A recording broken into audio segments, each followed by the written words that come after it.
everyone. Today I've got a very exciting game between Kamsky and Henry Steel. And this game was played at the 41st Olympiad in 2014. And back then, Kamsky, a Soviet-born American player, was I think maybe by then he was five-time US champion. And because he got the third title maybe in 2013. But you can go check, he's won the US champs many times. And he's a super GM. Okay, so let's dive into the game. Henry representing South Africa and Kamsky for America, playing with the white pieces. E4, C5, the Sicilian, Knight F3, E6, the French variation of the Sicilian. And you can see it already looks like it wants to become the French defense with an already inserted C5 pawn. Okay, Knight C3 and D6. Now Kamsky plays Bishop C4, and this move is not seen that often. And he's got a creative idea with this bishop. So let's see where this bishop goes. Knight F6 and castles, Bishop E7, and now the move A3. And this position hasn't been seen before. And immediately we can see, yep, this is where this bishop is headed, as Colson does many times. Just leaves this position, the bishop on A2. It becomes a positional bishop, stopping black's progress because it's always looking at the pawn on F7. Castles, and now bishop A2. With the eyes on F7, and Knight D6, D3, and Rook B8, Rook E1, and these are developing moves. Black develops on the queen side, while white repositions his power to the king side, where he feels he will progress later on because of this bishop on A2, and the move B4 in the game. C3, pretty much asking for a pawn structure with a pawn on A3 or on C3, no matter where black takes, and then you can prep D4. The first half of the game, I'll concede that definitely we're looking at how Kamsky is progressing, and it's pretty nice to see how he plays with this bishop on A2 and navigates a opening position against a very quiet type of game. Bishop A6 and now D4. Maybe slightly better than D4 was to first capture a pawn, and no matter how this pawn recaptures, then to play D4 yourself. The point being that one day this pawn might be a weakness for black, the isolated pawn, but it could also be a strength. In some lines, black prefers having that isolated pawn on the queen side as a passed pawn. And okay, so sorry, capturing the pawn, either way it's recaptured would have been good for white, because in this case the bishop, there might be some tactics against that bishop, especially if we can get it with check. But okay, Kamsky obviously saw this and had a different idea. He just went for D4 immediately. B takes C3, B takes, and the move Knight D7. So Steel also remaneuvering his pieces. Bishop F4 and the move E5. Knight E7 was to prep E5. Bishop goes back to E3 and C takes D4, C takes D4, E takes D4. The knight takes, and after this trade we can see how strong these two bishops have become. But black is still fine. Knight E5. Okay, now this bishop is really doing what it wanted to do. It's looking at the pawn on F7. This knight has really gotten itself into a prime square on F5, and now it's even a good idea to try Knight H5, F4 into E5. So this knight has really just been a stunning piece. But firstly, Kamsky decides to go Rook B1 and challenge the B file. This isn't taken, just a developing move, trying to get this bishop fianchettoed. And he decides to take and concede that black can get the b file, though he's only having it with his queen, and it can maybe get shoved off quite quickly. The move f4 in the game, and now I really like white's position. It would have been fine for black to play the move knight c6, and maybe he was a bit afraid to deal with some complicated lines after bishop a1. We'll get into that line now, but also I could have just simply played bishop f2, not walking into any of those lines.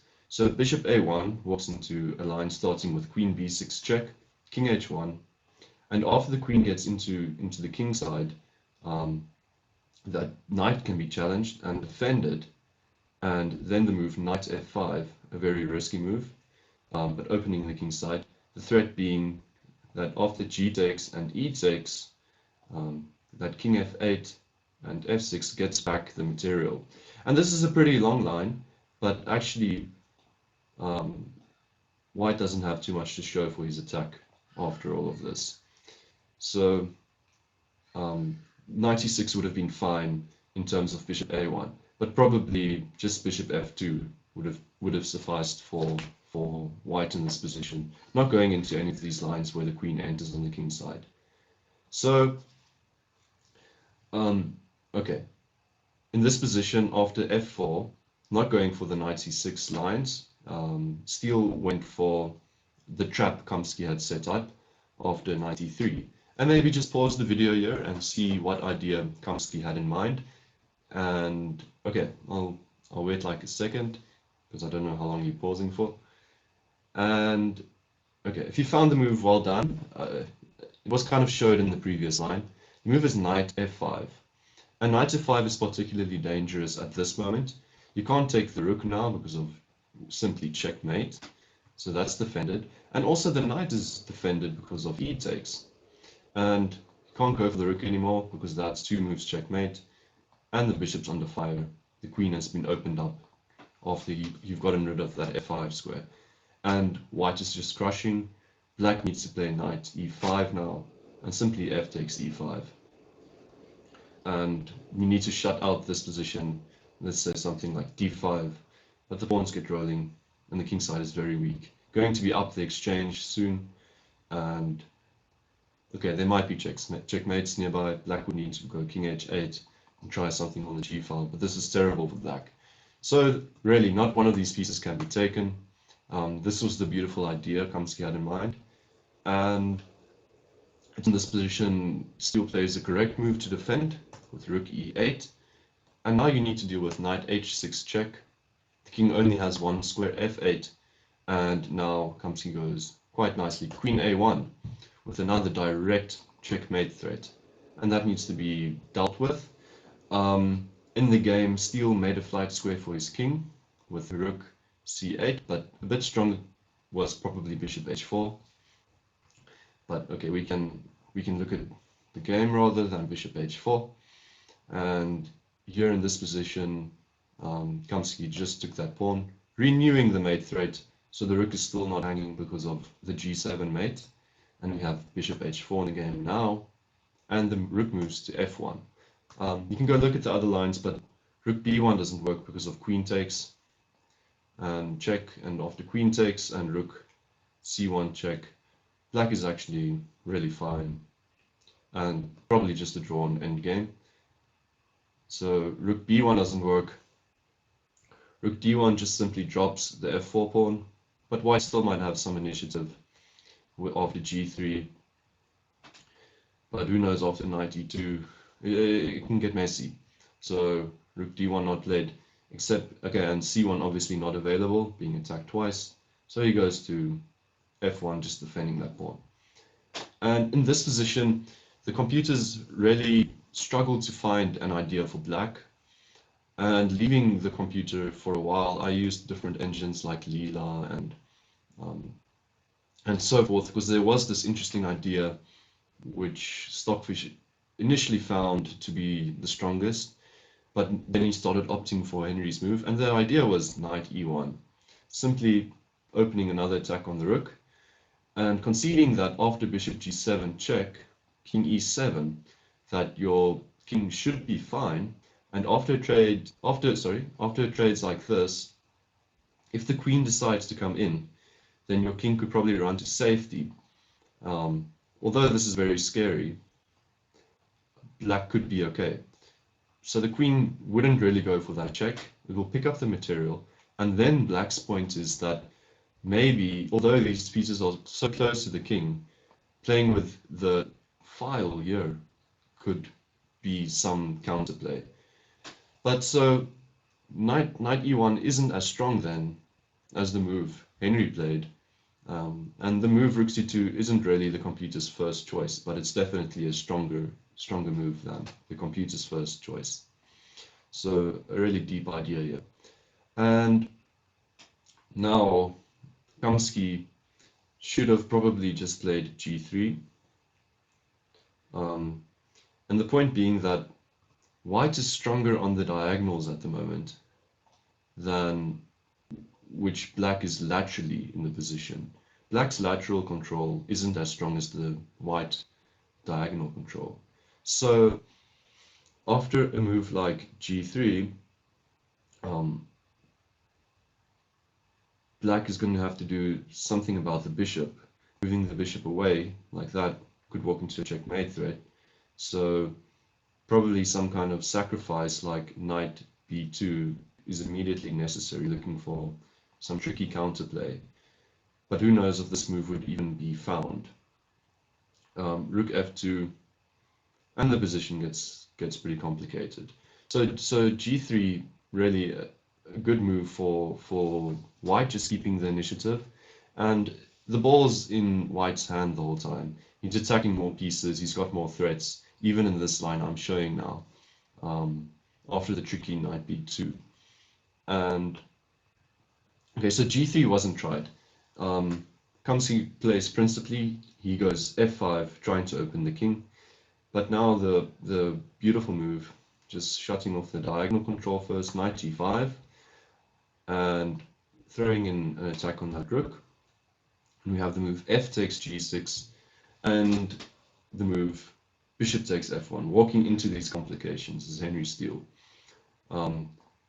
These types of things don't do anything yet, because the king can actually get to h6.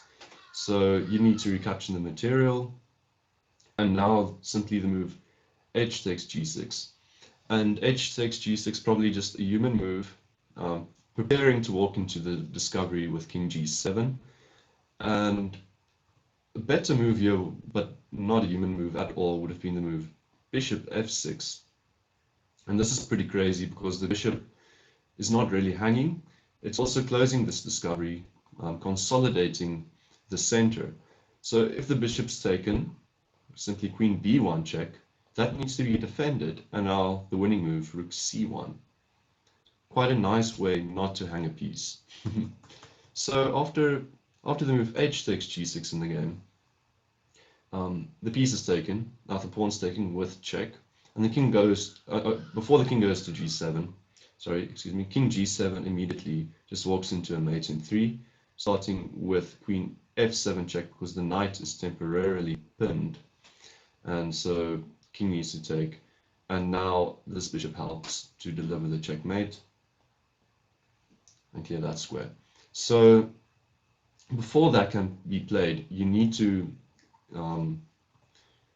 close white's file and play with the queen on the f file. So first the insertion of the move bishop f2, and these were actually probably very difficult lines to calculate for the game, and were taking quite a lot of time, but Henry kept his time control well, as I read about the game.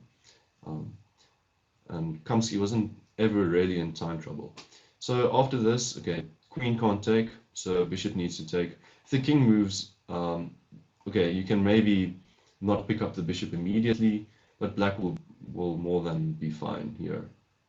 Okay, so this is taken, and you've renewed your threat through moving this bishop, but now the king gets to g7, and it's threatening one of these pieces. And the move now in the game is play bishop h5, and bishop e3 was a bit stronger, trying some more things here. And after the move king takes g6, white first needs to start his attack with h3. Remember, he needs to cover all these tactics over here. So now the strong move queen b3 and queen f5 check. Black is surprisingly okay because of this knight on e5, but white should be able to win back the exchange in the following way, because of the queen activity, queen and knight activity. Queen f4 just holding onto the piece, renewing threats, and okay, there aren't really any checks that do anything yet. Now you're also threatening entering like so. Although you could have done it maybe immediately, but then the king gets away. So king h7, and now queen f5 check. The threat is always queen f4, kind of giving the move back to black. So, okay, after something like queen a2, holding on to this square, you can see knight f5 check. Oh, that's why queen f4 is the threat, to bring the knight back. And king f8 and knight takes d4 check. White has got more than enough compensation and should probably go on to win this. But Kamsky doesn't go for bishop e3 in the game. The difficult thing about calculating bishop e3 in the position instead of bishop h5 was the insertion of the move h3. So he was probably seeing ghosts on the first rank with his king and things. So he went for a more concrete line, which he knew he could calculate after bishop h5, king takes h6, and bishop e3 check. Now the king can't take this bishop on h5 because of mate in 2. The king needs to move down and simply checkmate. So that bishop is not hanging, and the king needs to move back. So in the game, king g7. And now after some maneuvering, the queen cannot yet enter, making that flight square with h4 to move queen c8, really keeping this bishop on this diagonal, saying it cannot reach the diagonal to pin down and start attacking here. Or okay, so then queen d1, trying to keep this queen here, trying to enter, also putting pressure on the d6 pawn, keeping an eye on the rook. Queen c3, defending that pawn, keeping an eye on the e4 pawn. Queen e1 now, trying to enter through the black squares, but quite nicely just stepping out of it. And now after some maneuvering, black manages to trade off queens. And so the structure of the game completely changes. We have the last phase of the game with equality. Now, it should only be black that could be playing for a win here, but you're playing against a super GM, and these are two outside passes. So let's look at how the game was played. Bishop e7 first, going after that pawn, and then some maneuvering, the pawn's defended. That bishop's made active, trying to get in on the queen side. And now black's job is simply to pick up a pawn and try and make a threat on the queen side. So he goes after that pawn. That pawn is currently defended because the d pawn is hanging. So first he tries to get rid of the defender, which then moves, and then he takes the pawn. The knight is kicked away, but it finds a nice outpost on e5. That pawn is under fire. And now Henry makes a good choice. He goes rook e3, giving the choice to white to take either of these pawns. And probably a stronger way to have played would have gone to take the d pawn than the a pawn. And this isn't really endgame logic always, because you might feel that the outside passed pawn should be taken because this is going to be the hardest to defend. But actually it takes black a few moves to try and get try to get the pawn rolling. So in the game, bishop takes a4, a5 was played, and now black started really pressing for the win. Rook takes e4, and now the queenside pawns really need to move, and we see some shuffling around. And okay, so king h4 immediately doesn't work because simply rook d4, picking up that pawn.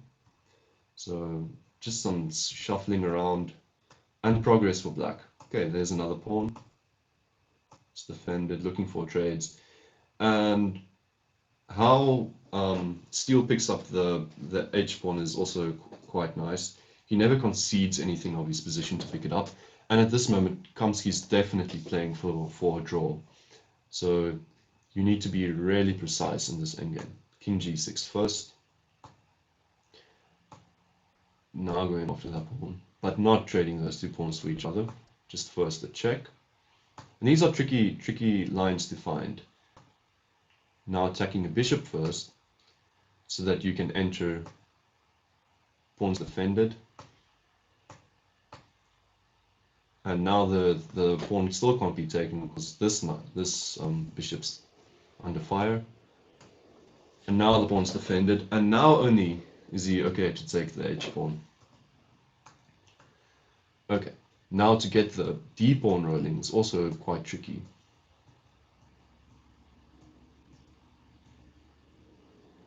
defends, but a lot of maneuvering needs to be taken. Okay, so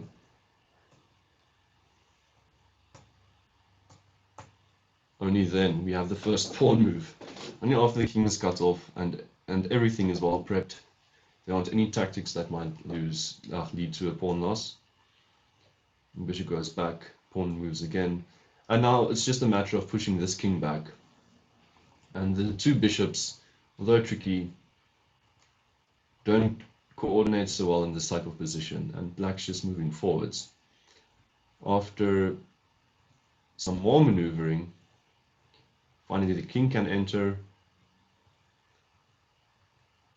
and finally the move d3 can be played. And simply in this position, white resigned, because you can't really do anything about the king entering now. And then you've got one big back rank issue. This pawn can't be taken because of this this fork. And I can maybe just show how the game could have continued. Bishop f4. Let's just say the king waltzes in. Now simply some checks, and the king can make more progress, or black can just simply threaten more back rank threats and really force this king to do something bad and walk out of the way. King c3. This square is also covered, and this move's coming. If the king b1, just simply d2, and trying to defend this for longer. You're at least getting rid of one of the bishops. You get two, or you can just, and then you're making a queen. So, okay, just to recapitulate, this was just a great game from Kamsky until he had to face the transition of the middle game into the end game, and then okay, the key moment to highlight was this f5 move, which probably just should have been g3 and try to keep control on the diagonals. And this is really just crushing Henry. And Henry did really well to keep things complicated with rook c2. And then the following moves were very tactical, positionally tactical. You needed to understand which tactics would follow after queen f1, first inserting a check, responding to your check, and then moving with these types of forks.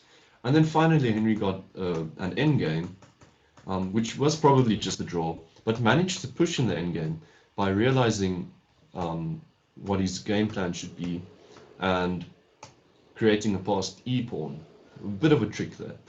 And then just a great conversion, very neatly picking up the right pawns at the right time, and just pressing the d pawn forwards with the king and the knight against actually just this king, using the back rank threats in the end to win the game.